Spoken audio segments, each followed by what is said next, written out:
To Kill a Mockingbird, Oral Presentation. To Kill a Mockingbird is a great book which has been read and praised for decades. Written by Harper Lee in 1960, the book thoroughly describes many of the problems of the 1930s by sharing the life of a young girl named Scout.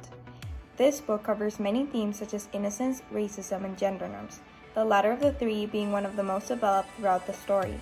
Gender norms are defined as social roles that describe a list of behaviors that are considered acceptable, appropriate, and desirable. Throughout the course of the book, the gender norms of the 1930s are illustrated and discussed.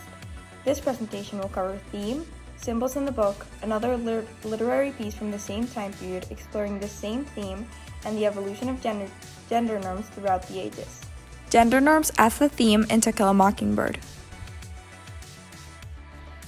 In page 483, Miss Stephanie says, "Well, you won't start getting very far until you start wearing dresses more often."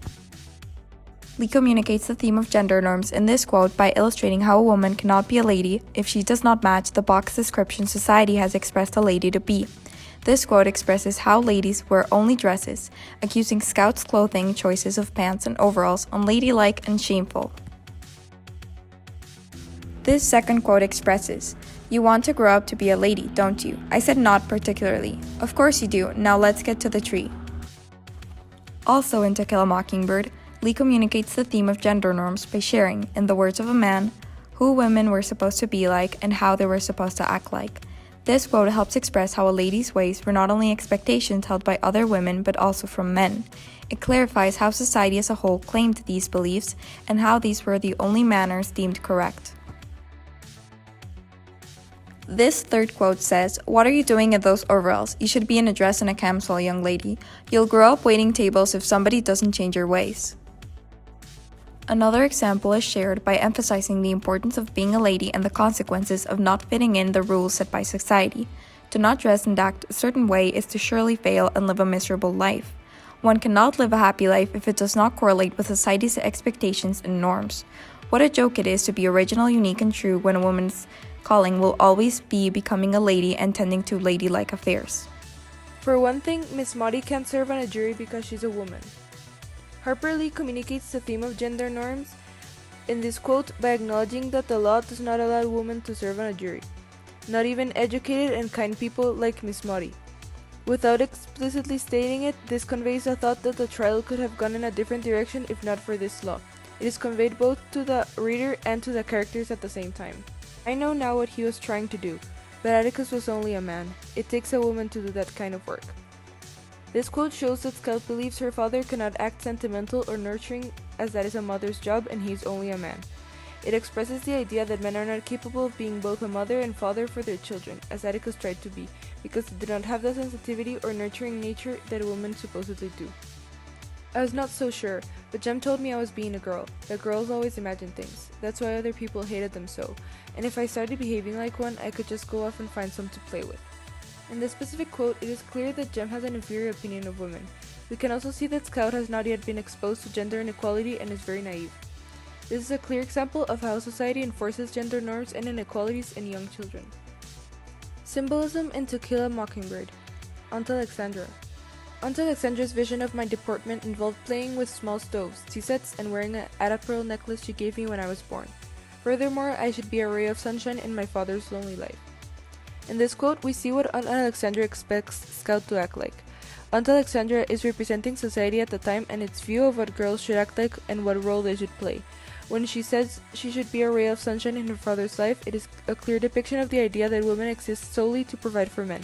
In this case, she is expected to provide happiness for her father as if it were her responsibility. I didn't know whether to go into the dining room or stay out. Aunt Alexandra told me to join them for refreshments. It was not necessary that I attend the business part of the meeting. She said it'd bore me.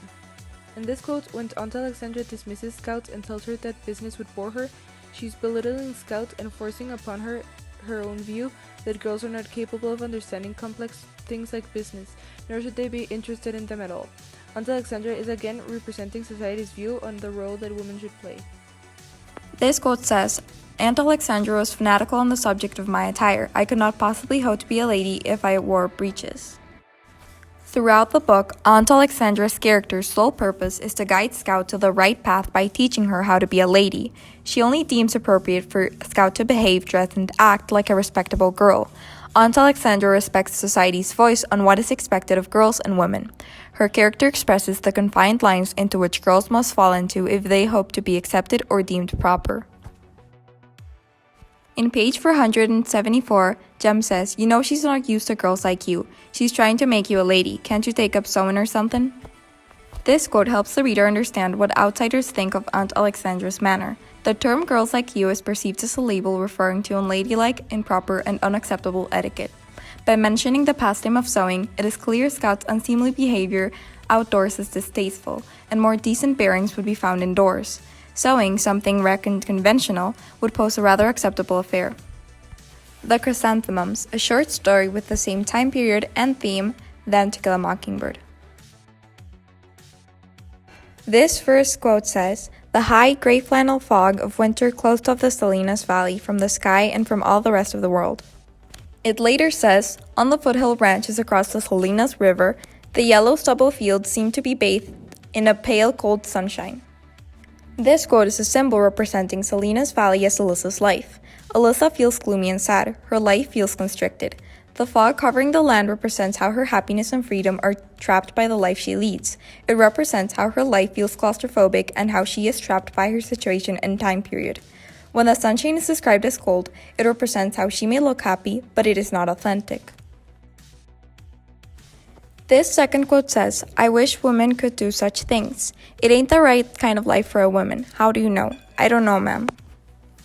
This quote clearly shows how society in the 1930s expected women to act. The only reason why she cannot be a traveler herself is because she is a woman. It is determined that it is not right for a woman to have a job like this, not based on Alyssa's own interests and skills, but based on her gender. Far ahead on the road, Eliza saw a dark speck. She knew. She tried not to look as they passed it, but her eyes would not obey. She whispered to herself sadly, "He might have thrown them off the road. That wouldn't have been much trouble. Not very much. But he kept the pot," she explained. He had to keep the pot. That's why he couldn't get them off the road. At the beginning of the story, Eliza gives some chrysanthemums away to the traveler. This represents Eliza giving a part of herself to someone else. However, the chrysanthemums, which represent her as a person, are thrown away. We understand how invaluable her life is to society and how little meaning her and her chrysanthemums actually have. Connections between TKAM and the Chrysanthemums. All throughout the short story, we get the same reaction and opinion of being a lady and what it is like to be a woman. In both stories, being ladylike is more of a fact than an option for women. Both Scout and Alyssa are pressured into fitting the norms of being pretty and polished all the time. They are supposed to wear dresses and smile pretty. They grow up to be nothing more than a husband's accessory and maid. It does not matter that Alyssa wants to be someone else, to feel wanted and free, to explore and to have the attention from others, to be taken seriously. The same way, Scout and her tomboy tendencies are not important and not something that is okay at all. It does not matter if she wants to wear pants and overalls because she is meant to wear dresses. In both stories, someone also makes sure to remind the main character of her place as a lady and what is respectable and what isn't. In the short story, the traveler reminds Alyssa how she cannot travel in the wagon like he does, since it is not a woman's place to do that. The same happens with Alyssa's husband, who always makes fun of her talent and who undermines her and takes her for granted. In TKAM, Scout is being told by Aunt Alexandra and the rest of the ladies in town how her behavior of playing outside is unacceptable and how she should change her ways to be better and more like that of ladies. Scout's own nickname represents her as a different kind of girl, one who does not conform with society's gender norms. It is for this same reason that Aunt Alexandra makes sure to always call her John Louise. Eliza and Scout are both women living in America in the mid-1930s. Scout is a young girl in Alabama and Eliza a married woman in California. They both face the issue of gender norms in their respective lives. Eliza is bored and unhappy with her day-to-day and aspires to do something more. Scout is coming face to face with what it means to be a young woman growing up. They both have a strong male presence in their lives. In Scout's case, it's her father, and in Eliza's, it's her husband. They also both usually dress in manly clothes, Scout wearing overalls and Eliza wearing her gardening attire. The main similarity is how they struggle to find their identity as a woman in a time when there were strict rules of what a woman could be and do. The evolution of gender norms. Prior to the Great Depression, women had very little opportunities and rights as they do now. However, with the First World War, women started getting more opportunities, since people needed as much help as they could in fighting the war and maintaining the country. With many soldiers leaving their jobs to fight, more and more women needed to fill the gaps of those jobs that were really needed. During the Great War, thousands of women who had just been housewives before started entering the workplace.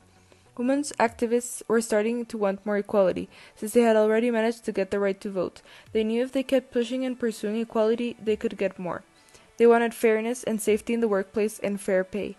African American women participating in the Harlem Renaissance started generating courage and strong women who were willing to stand up for themselves. Their clothing and social attitudes started becoming less and less restrictive, although they were still under great inequality. The film industry also allowed women to boom in the job industry. Many actresses even started earning more than their male co-stars, which was something really impressive. Nonetheless, these films ironically portrayed the beliefs that a woman's place was home taking care of her family. Women were viewed as people destined just to marry and find love, never to pursue a career or explore, since that was very much an outrageous thought. President Roosevelt greatly helped women in their quest for equality. In 1938, the key women's rights and labor rights decision made by the Supreme Court found that a legislation for the minimum wage was constitutional. Eleanor Roosevelt's character also created a strong ideal of what a woman should be like, inspiring many. She often took important public jobs that created a sense of power in women. The second wave of feminism in the 1960s made big changes in women and their rights. Women started standing up for themselves and justice more and more. They were less and less pleased about the wage gap and the sexual harassment many of them received in the workplace. 80% of wives are now using contraception as it was allowed by the government in 1960. Basic rules of the 60s feminists were equal pay for equal work, an end to domestic violence, that they be treated fairly in the workplace, an end to sexual harassment and sharing responsibility in the household and in raising offspring.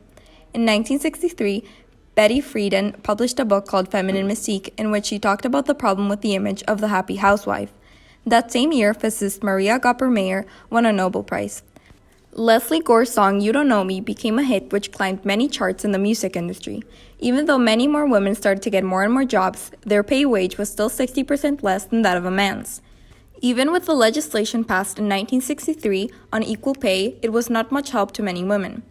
In 1966, the National Organization for Women was formed, and in 1968, feminists protested at the Miss America contest. Nowadays, women are still expected to be feminine and pretty. Dresses and skirts are always encouraged. But unlike before, pants are totally and completely acceptable in women. Most women use pants on a day-to-day basis, for work, school, or just going out. Being of tomboy nature is still looked down on, but it's not the same as before. Women are much more free to be themselves. The gender gap is not completely solved, but for the most part, jobs are now more fair and legal action for these types of situations are much more accessible. Some stereotypes have completely flipped. According to the Huffington Post, in the early 20th century, pink was a man's color, while blue was for girls. This might be a perfect example of how things are getting better but are still not solved. Furthermore, women leaders are everywhere. It is common to have a female president, leaders, and prime ministers. Today, women nowadays work, although many still stay at home. Clothing, speech, and opinion are much more open to women today. The opportunities are much more closer and abundant. One might say it's a great day to be a girl. When the theme gender norms is explored in a piece of literature, it provides insight into the society at the time when it is set and the time when it is written. This theme is heavily discussed in To Kill a Mockingbird throughout the whole novel. Aunt Alexandra is used as a symbol and represents the stereotypical society of the 30s and its views on gender. The Chrysanthemums by John Steinbeck gives a new perspective on gender norms during this same time. In this short story, we see how Eliza, the main character, feels trapped in her own life. She's oppressed by the limited views towards women that everyone around her seems to have. By analyzing both works and comparing them to society today, it is easy to tell how gender norms have drastically changed throughout the century. Today we have a lot more equality between genders. This is being achieved thanks to many people throughout the years who stand up to gender inequality and gender norms. In conclusion, gender norms, the theme discussed in both of these works, is a hugely important issue in the world society and has been for ages. Both To Kill a Mockingbird and The Chrysanthemums provide incredible insight into gender norms and continue to help improve this issue around the world. Today, they help inspire more change and serve as a demonstration of how society has improved.